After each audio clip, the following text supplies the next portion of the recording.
Hello and welcome everyone. मैं सचिन विश्वकर्मा स्वागत करता हूं आपका आपके अपने फेवरेट प्लेटफॉर्म कृषि शिक्षा पर।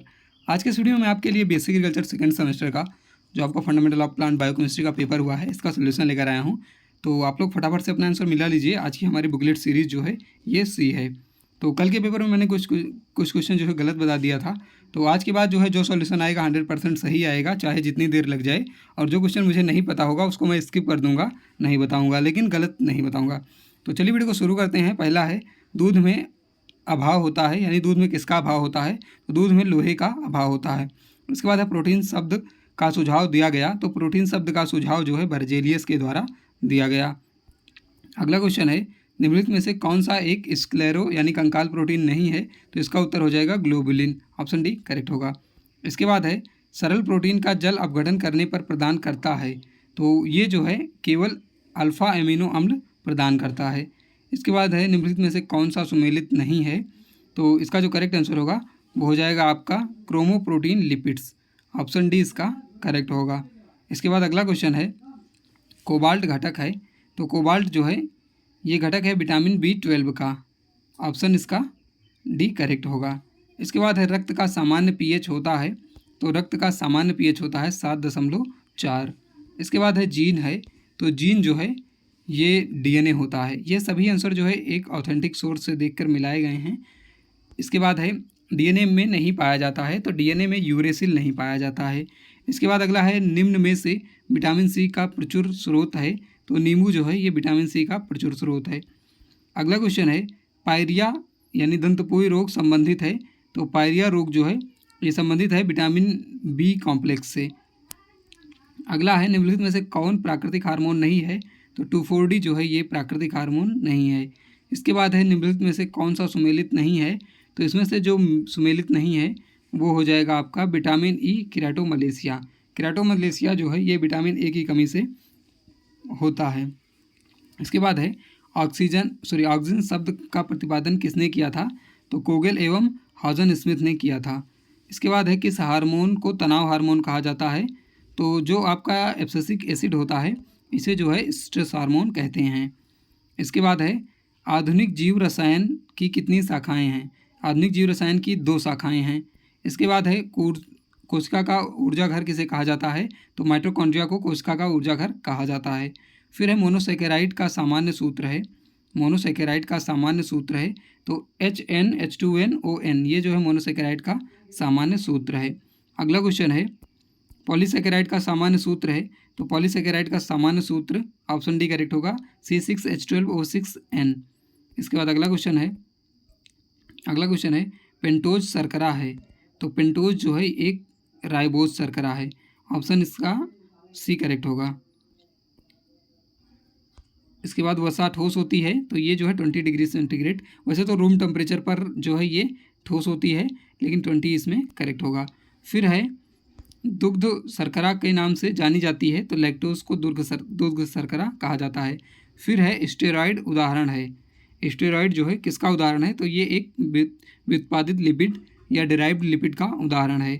फिर है, निम्नलिखित में से कौन कैरोटीनाइड नहीं है? इसमें से कौन है जो कैरोटीनाइड नहीं है? तो लाइकोपिन जो है ये कैरोटीनाइड नहीं है, ये एक प्रकार का वो होता है प्लास्टिड। फिर है, इसके बाद निम्नलिखित में से कौन एंजाइम का पर्यायवाची है? तो ये तीनों जो है एंजाइम के पर्यायवाची हैं, जाइमेज, जीव उत्प्रेरक और किण्वन, ऑप्शन डी करेक्ट होगा उपरोक्त सभी। इसके बाद है, पॉलीसेकेराइड है। तो पॉलीसेकेराइड जो है ये पॉलीमर्स होते हैं। इसके बाद है, डीएनए में कौन सी शर्करा पाई जाती है? तो डीएनए में डीऑक्सी राइबोज शर्करा पाई जाती है, ऑप्शन इसका डी करेक्ट होगा। इसके बाद है, लैक्टोज में पाया जाता है। तो लैक्टोज में जो है ग्लूकोज प्लस गैलेक्टोज पाया जाता है। फिर है, निम्नलिखित में से अपचयी शर्करा है यानी नॉन रिड्यूसिंग शुगर है। तो सुक्रोज इसका ऑप्शन करेक्ट होगा। फिर है, प्रकृति में सबसे अधिक मात्रा में पाए जाने वाला कार्बोहाइड्रेट है। तो ये है सेल्यूलोज। सेल्यूलोज जो है प्रकृति में सबसे ज़्यादा पाया जाता है। इसके बाद है, एंजाइम सबस्ट्रेट संकीर्ण सिद्धांत प्रतिपादित किया। तो इसको किया था माइकेलिस और मेंटम ने। इसके बाद है, लाइएज उदाहरण है। तो ये जो है फ्यूमरेज का उदाहरण है, यानी फ्यूमरेज जो है लाइएज का उदाहरण है। इसके बाद है, जीव रसायन के अंतर्गत जीव रसायन के अंतर्राष्ट्रीय संगठन द्वारा एंजाइम को वर्गीकृत किया गया है। तो एंजाइम को 6 भागों में वर्गीकृत किया गया है। फिर है एमाइलोज का सबस्ट्रेट है। तो एमाइलोज का जो सबस्ट्रेट है वो स्टार्च है। फिर है यूरियस उदाहरण है, तो हाइड्रोलेज का उदाहरण है। इसके बाद दृश्य वसा पाई जाती है, तो दूध में जो है दृश्य वसा पाई जाती है। वसा में निम्नलिखित गुण पाए जाते हैं। तो वसा में जो है वसा जल में आघुलनशील होती है, वसा में घुलनशील होती है, कोशिका भित्ति के निर्माण में सहायक होती है और ऊर्जा धारक होती है। तो ये जो है ऑप्शन डी इसका करेक्ट होगा, उपरोक्त सभी। इसके बाद है लिपिड के प्रति ग्राम ऊर्जा का मान है। तो लिपिड के प्रति ग्राम ऊर्जा का मान जो है 9.3 कैलोरी होता है। तो इसमें ऑप्शन सी करेक्ट होगा, 9 कैलोरी। फिर है निम्नलिखित में से कौन आवश्यक वसीय अम्ल है। तो आवश्यक वसीय अम्ल, हाँ, यानी कि नॉन इसेंशियल फैटी एसिड।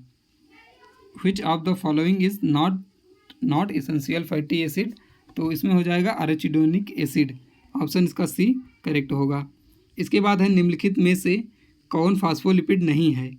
इसमें से कौन सा है जो फास्फोलिपिड नहीं है। तो इसका उत्तर हो जाएगा ऑप्शन डी, गैंग्लियोसाइड्स। फिर है फलों को पकाने में कौन सा हार्मोन जिम्मेदार होता है। तो इसका उत्तर हो जाएगा एथिलीन।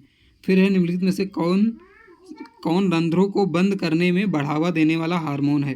तो एब्सिसिक एसिड जो है रंध्रों को बंद करने में बढ़ावा देता है। इसके बाद है निम्नलिखित में से कौन बीजों के अंकुरण को बढ़ावा देता है। तो ये जिब्रेलिन, ऑप्शन इसका सी करेक्ट हो जाएगा। इसके बाद है रेफिनोज उदाहरण है। तो रेफिनोज जो है ये उदाहरण है ट्राइसैकेराइड का। इसके बाद है C6H12O6 अणुसूत्र है। तो ये जो है C6H12O6 ये ग्लूकोज और फ्रक्टोज दोनों का है। तो ऑप्शन सी इसका करेक्ट हो जाएगा, ए और बी दोनों। फिर है गन कॉटन है। तो गन कॉटन जो है सेलुलोज ट्राइनाइट्रेट है। इसके बाद है निम्नलिखित में से कौन एल्डोज शर्करा नहीं है। इसमें से कौन सा है जो एल्डोज शर्करा नहीं है। तो इसका करेक्ट आंसर होगा फ्रक्टोज। इसके बाद है औद्योगिक रूप से फ्रक्टोज का उत्पादन के जल अपघटन से किया जाता है। तो जो फ्रक्टोज होता है इसके औद्योगिक रूप से अपघटन से जो है स्टार्च प्राप्त होता है। ऑप्शन ए जो है 48 नंबर का करेक्ट होगा। इसके बाद है कोलेस्ट्रॉल का अणुसूत्र है। तो कोलेस्ट्रॉल का अणुसूत्र होता है C27H46O। इसके बाद है लिनोलिनिक अम्ल में कितने द्विबंध पाए जाते हैं। तो इसमें जो है 3 द्विबंध पाए जाते हैं, ऑप्शन इसका बी करेक्ट होगा। इसके बाद है विटामिन शब्द को प्रतिपादित किया। तो फंक ने जो है विटामिन शब्द दिया था, ऑप्शन इसका ए करेक्ट होगा। इसके बाद है निम्नलिखित में से कौन सा वसा में घुलनशील विटामिन नहीं है। तो विटामिन बी जो है वसा में घुलनशील नहीं है। इसके बाद है निम्नलिखित में से कौन सा सुमेलित नहीं है। तो विटामिन B5 जो है ये सुमेलित नहीं है। विटामिन B5 बायोटिन नहीं है, ये पेंटालोनिक एसिड होता है। इसके बाद है फिनोडर्मा रोग की कमी के कारण होता है। तो ये जो है विटामिन ए की कमी के कारण होता है, ऑप्शन इसका ए करेक्ट होगा। इसके बाद है ब्लड कोगुलेटिंग, रक्त को जमाने वाला विटामिन है। तो विटामिन के करेक्ट होगा। फिर है आयोडीन के साथ लाल रंग प्रदान करती है। तो एमाइलोपेक्टिन जो है ये प्रदान करती है आयोडीन के साथ लाल रंग। इसके बाद है सल्फर युक्त अमीनो अम्ल है। तो सल्फर युक्त अमीनो अम्ल जो है ये हो जाएगा मेथियोनिन, 57 का ऑप्शन ए करेक्ट होगा। फिर है दूध में पाई जाने वाली केसीन प्रोटीन है। तो ये जो है फास्फोप्रोटीन होती है। और बालों में पाई जाने वाली प्रोटीन केराटिन होती है। इसके बाद है सोयाबीन में प्रोटीन की मात्रा पाई जाती है। तो सोयाबीन में जो है 46% पाई जाती है। इसमें पता नहीं क्या क्या ऑप्शन दे दिया गया है। अब एग्जामिनर चाहे 40 मान ले और चाहे 50 मान ले। तो आप लोगों को वीडियो कैसा लगा, आपके कितने क्वेश्चन सही हुए ज़रूर बताइएगा। बाकी अगर आपको अच्छा लगा हो, आपको लगे कि आपको मेरे चैनल से हेल्प होती है, तो आप चैनल को सब्सक्राइब कर सकते हैं, टेलीग्राम चैनल ज्वाइन कर सकते हैं। मिलते हैं नेक्स्ट वीडियो में। तैयारी करने के लिए आप चैनल पर जाकर अदर वीडियो देख सकते हैं।